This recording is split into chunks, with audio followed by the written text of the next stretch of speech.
The Indiana Fever owners are furious, and they're not hiding it anymore. Stephanie White's comments comparing Caitlin Clark to Taylor Swift have ignited a firestorm. But that's just the tip of the iceberg. The head coach has now been accused of sabotaging Clark's career, diminishing her role, and even calling her own fan base toxic. The owners are blowing up behind closed doors, fans are demanding White's resignation, and the front office is scrambling. Is Stephanie White trying to get herself fired, or is there something even bigger happening behind the scenes?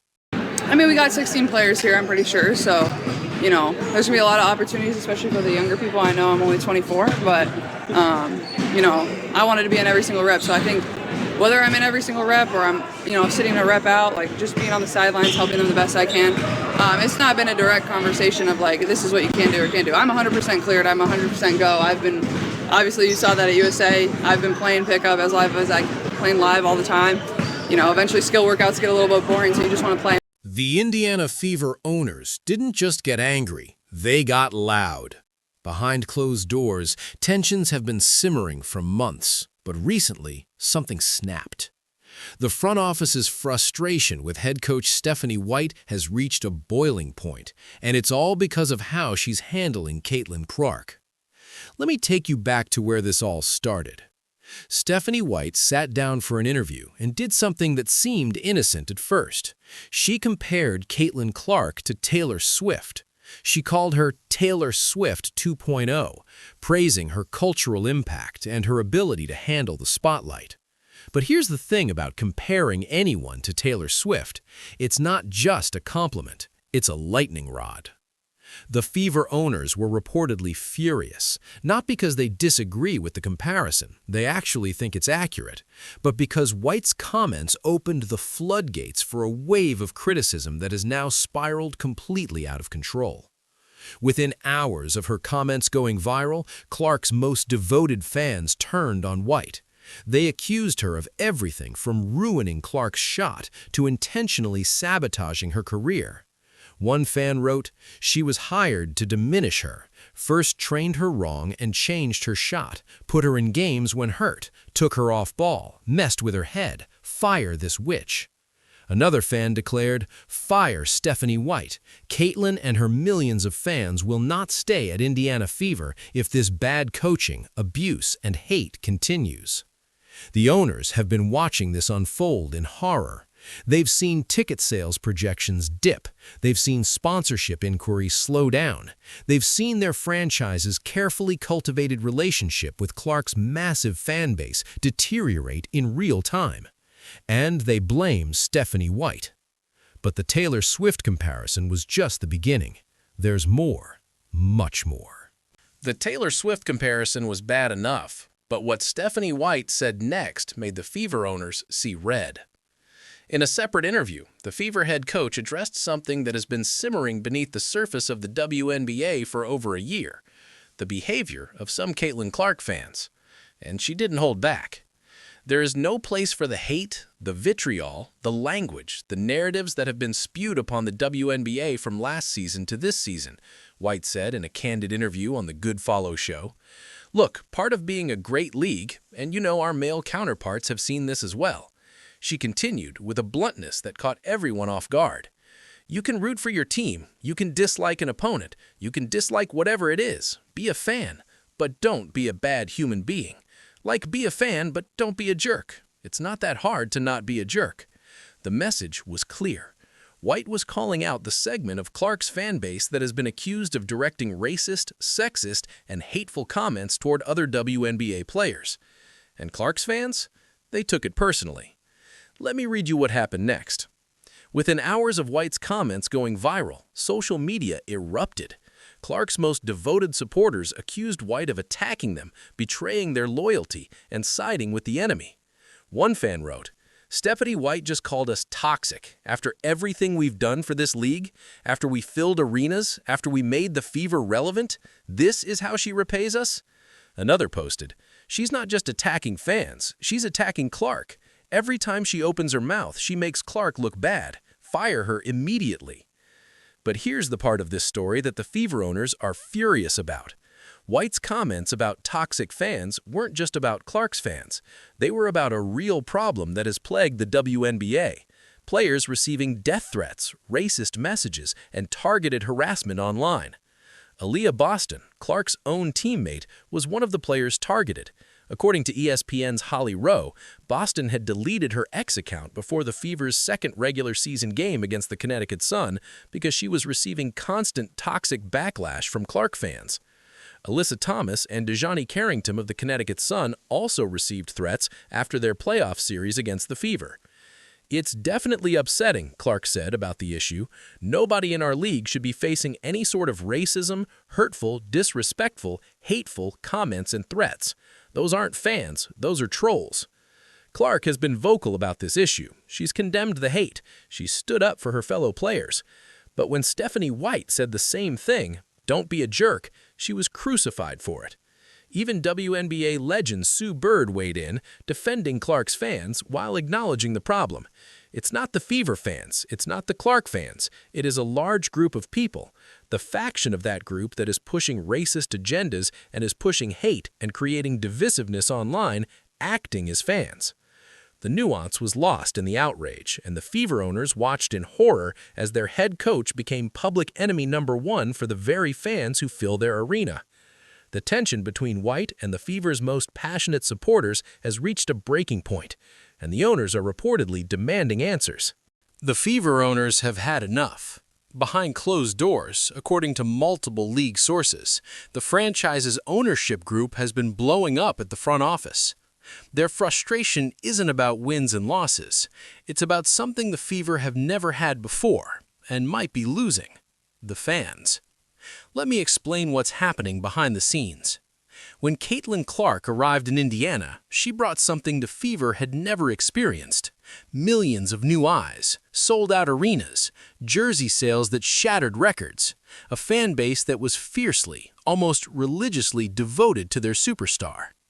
The Fever owners saw the financials, they saw the ticket revenue, they saw the sponsorship dollars, and they understood something that Stephanie White, for all her coaching brilliance, seems to be missing.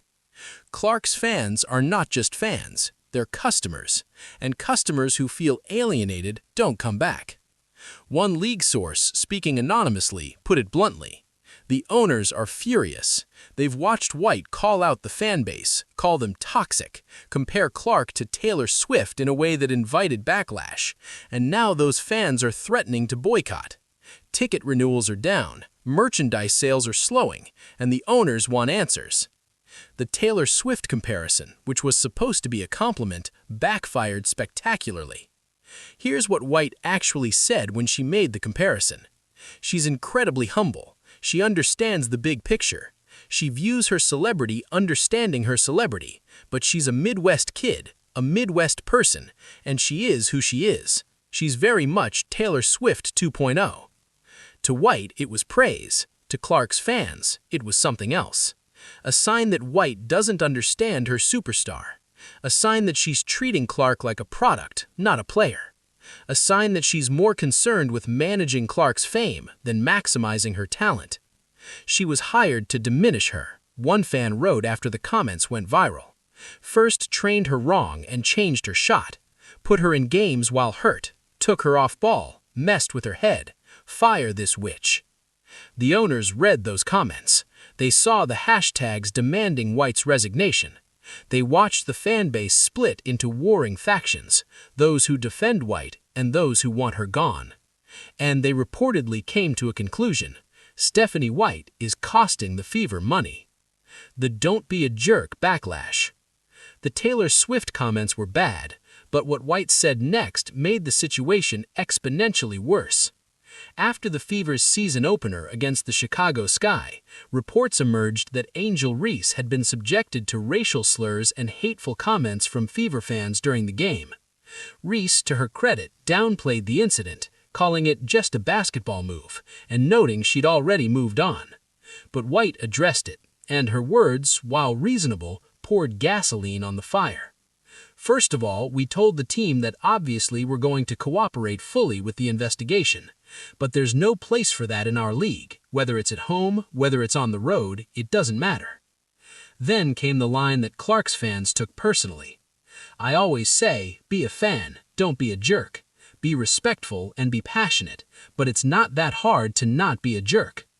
White was talking about the fans who hurled racist abuse at Angel Reese. Reasonable people would agree that those fans should be condemned. But Clark's most devoted supporters heard something else. They heard White lumping all of them in with the racists. They heard her calling the entire Fever fan base jerks. They heard her siding with opposing players over her own team supporters. Within hours, social media was flooded with demands for White's firing.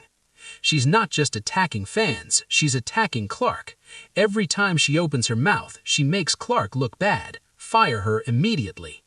Stephanie White has officially lost the locker room and the fan base, another wrote.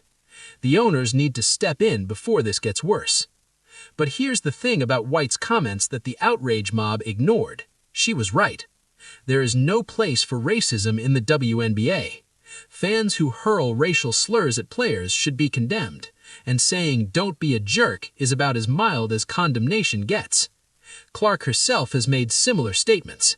She's condemned the hate. She stood up for her fellow players. "Nobody in our league should be facing any sort of racism, hurtful, disrespectful, hateful comments and threats," Clark said. "Those aren't fans, those are trolls." But when White says the same thing, she's crucified for it. The double standard is impossible to ignore, and the owners are reportedly furious, not just at White, but at the fan base that's turning on her. The owner's dilemma. The Fever owners now face an impossible choice. Option 1, fire Stephanie White, placate the fan base, show Clark's supporters that the organization is listening. But firing White would be a disaster for other reasons. She's one of the most respected coaches in the league. She led the Fever to a Commissioner's Cup title and a playoff semifinal appearance, despite Clark missing 27 games. She's a former WNBA Coach of the Year. She knows how to win. If the Fever fire White because of fan outrage, what coach would ever want to take that job? Who would want to work for an organization that bends to the whims of social media mobs? Option 2, keep White, ignore the outrage, trust that the season will quiet the critics. But keeping White risks alienating the fan base further. Ticket sales could continue to drop, sponsors could pull out, the Fever could lose the momentum that Clark's arrival created. It's an impossible choice, and the owners are reportedly divided. Some reportedly believe that White is the right coach for this team, and that the fan outrage will fade once the wins start piling up. After all, White led the Fever to a 24-20 record and a Commissioner's Cup title in 2025. She's a former WNBA Coach of the Year. She knows how to win. Others reportedly believe that White has become a liability. Her comments, however well-intentioned, have alienated the very fans who fill the arena. And in the business of professional sports, alienating fans is a fireable offense. The owners are trying to figure out if they can survive a season with White on the sideline, a league source said. If the team starts slow, the calls for her head will get louder. And if the owners haven't made a decision by then, they'll be forced to make one under pressure. The Fever open their season on May 9th against the Dallas Wings. Stephanie White will be on the sideline. But for how long? That's the question the owners are asking themselves right now. While the Fever owners wage war behind closed doors, a different battle is being fought in the open. The fans have turned on each other.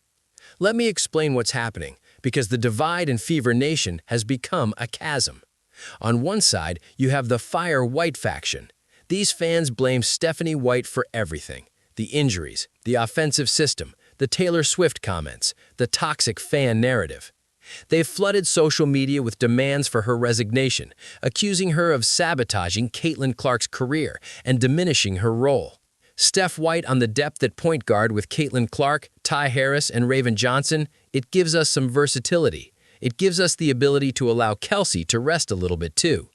One fan quoted, before adding, "She's trying to move Clark off the ball. She's trying to make her something she's not. Fire her now." On the other side, you have the White defenders. These fans point to the facts that the outrage mob keeps ignoring. Fact 1. In 2025, despite Caitlin Clark missing 27 games, Stephanie White led the Fever to a 24-20 record, the most regular season wins in franchise history. They won the Commissioner's Cup. They reached the playoff semifinals. Can't imagine coaching a team that lost half its players to injury, including your biggest star player, winning a Commissioner's Cup and getting within an inch of the finals, only to be called the problem, one supporter wrote on X, SMH. Fact 2. White was an assistant coach for Team USA during the FIBA World Cup qualifiers, where Clark won tournament MVP. If White were truly sabotaging Clark, would Clark have agreed to play for her on the national team? Fact 3. White and Clark have a genuine connection. The coach has been open about their similarities. All of us who crave putting ourselves in position to win and for success are a little bit crazy. We're a little bit nuts with how we compete. And I love the competitive fire that Clark has. I tell her all the time, look, I'm the same kind of crazy as you are, but I got 25 years on you, White said in an upcoming episode of A Starstruck podcast. Fact 4. Clark herself has praised White. She said that White challenges her to be better, that she appreciates the honesty and the accountability. But the Fire White faction isn't interested in facts. They're interested in outrage. The majority of the Fever fan base can see the obvious. Coach White is the problem. I wish the ownership team would recognize the problem. These ladies are hurting, not helping CC and the Fever squad. And then there's the segment of fans who are just tired of the whole thing. It's insane. Calling SW a bad coach is just factually untrue. You can like or dislike her style of play, but that's different from judging her skills as a coach. I'm not even sure that she's completely wrong about how she wants the team to play. Whatever. Coach White is tried, true, and trusted. These folks obviously have nothing else to do but stir the pot. This Fever staff, coaches, roster, and organization are solid. This is going to be an amazing season. Why can't true fans just trust the process? The fan base civil war has gotten so intense that it's starting to affect the team. Players have been asked about it in interviews. They've been forced to navigate questions about their coach's job security before the season has even started. It's part of the business, White herself said when asked about the backlash surrounding Sophie Cunningham's contract comments. Players, they want to know where they're going to be. Organizations want to make sure they're making the right decisions for now and for the long term. She could have been talking about her own situation.